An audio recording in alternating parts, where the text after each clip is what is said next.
RRB, l'invité du matin. Bonjour Jean-François Baudin. Bonjour Nicolas. Le collectif médical Calédonie Covid-19 s'est positionné en faveur de la vaccination et vous en parlez avec votre invité. Qui est le docteur Melindouchi, bonjour. Bonjour. Merci d'avoir accepté notre invitation. Vous êtes membre de ce collectif qui regroupe environ 300 médecins et pharmaciens du territoire. Oui, c'est ça. En un mot, il a été créé en 2020. Dans quel but ? Il a été créé dans le but de regrouper les informations entre la médecine de ville et l'hôpital et puis de collaborer pour établir des procédures pour la gestion de la crise. Alors, il n'avait pas nécessairement un rôle public a priori ou de premier plan, et là vous avez choisi de vous manifester un peu plus pour appeler finalement à la vaccination. Qu'est-ce qui vous a poussé à communiquer sur ce thème ?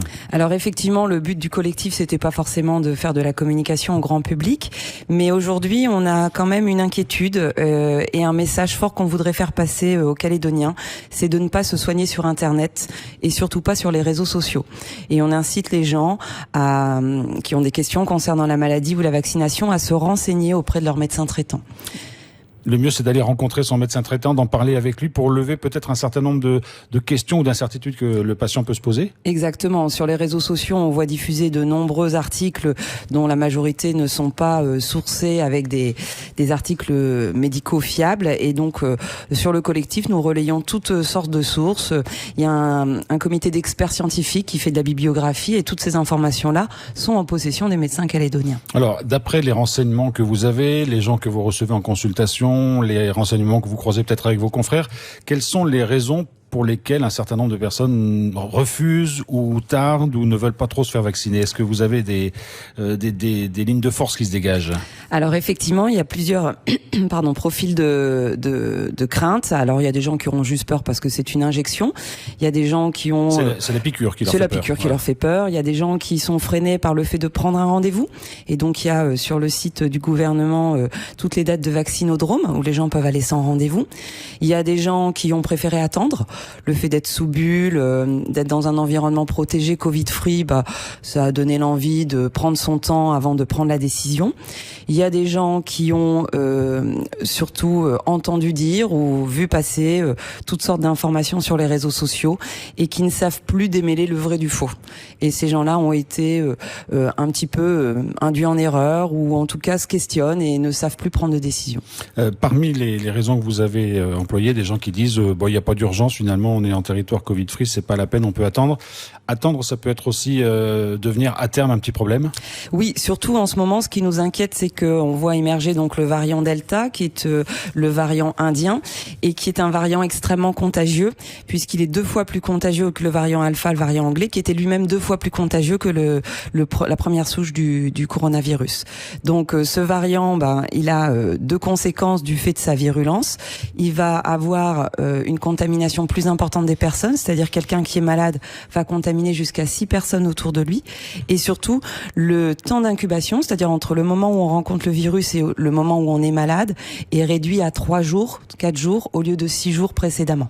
Donc ça va très vite. Ça diffuse de façon exponentielle dans les populations non vaccinées. Et quand on est vacciné, le vaccin devient efficace, j'allais dire, au bout d'un certain temps. C'est pas au bout de la 2e injection que tout est fait. Exactement. Le problème de la vaccination, c'est qu'on a un taux d'efficacité qui est très bon, mais il faut jusqu'à 5 semaines après la 2e injection pour être complètement couvert. Alors, il y a parmi les gens qui ont du mal à se faire vacciner ou qui hésitent, disent c'est un nouveau vaccin, c'est un vaccin qu'on appelle avec un messager ARN, ça n'a jamais été fait, donc on nous cache des choses, donc c'est quelque chose qui potentiellement est dangereux. Qu'est-ce que vous répondez à cela ? Alors, il y a beaucoup de craintes sur ce vaccin parce qu'il a été commercialisé rapidement et parce qu'il est nouveau dans son process de fabrication.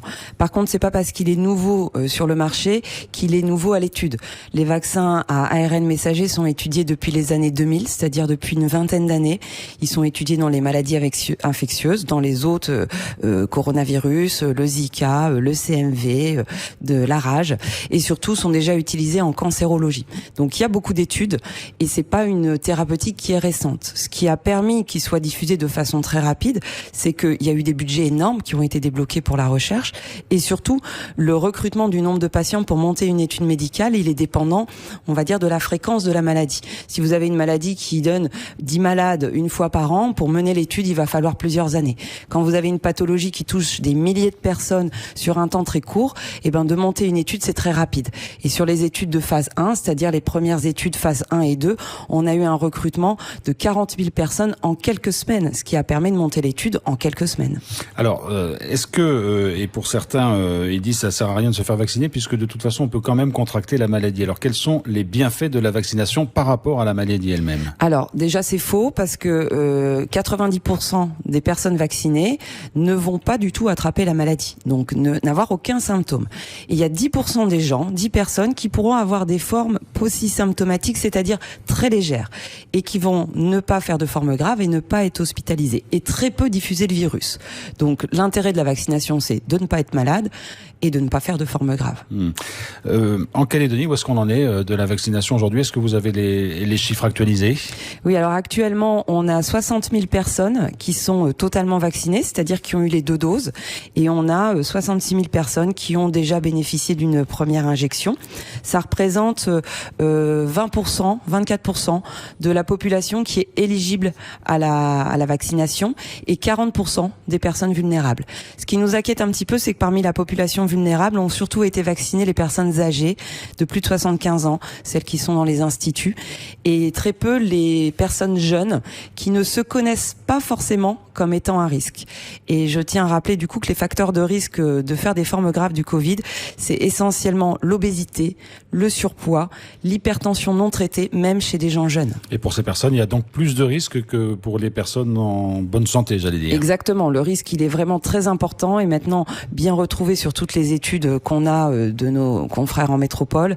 Les gens en réanimation, ce sont des gens qui ont des facteurs de risque. Alors, Dr Malindouchi, aujourd'hui, le territoire est Covid-free. On sait que la situation ne pourra pas durer, en tout cas la situation de restriction sur les voyages. Le virus risque un jour de s'introduire en Calédonie, et la vaccination, c'est la seule barrière selon vous? Alors effectivement, on a cette crainte de l'introduction du virus due à la pression sur le sas sanitaire. Le sas sanitaire, c'est la quatorzaine qui est mise en place pour limiter les entrants, les prélèvements qui sont faits. Le variant Delta étant très présent autour de nous, en Australie, Fidji, en Europe, que des gens contaminés sont dépistés à l'issue de la quatorzaine. On a déjà eu 2 dépistés la semaine dernière, 2 cette semaine. Ces gens-là sont isolés ensuite au Medipôle, mais ce sas, il n'est pas complètement imperméable, et il y a toujours un risque que le virus se retrouve circulant dans la population. Et lorsque le sas sera levé, le risque évidemment va grandir. Évidemment, quand le sas sera levé, le risque sera présent. Pour l'instant, la capacité hospitalière permet de faire face à l'éventuelle introduction de cas?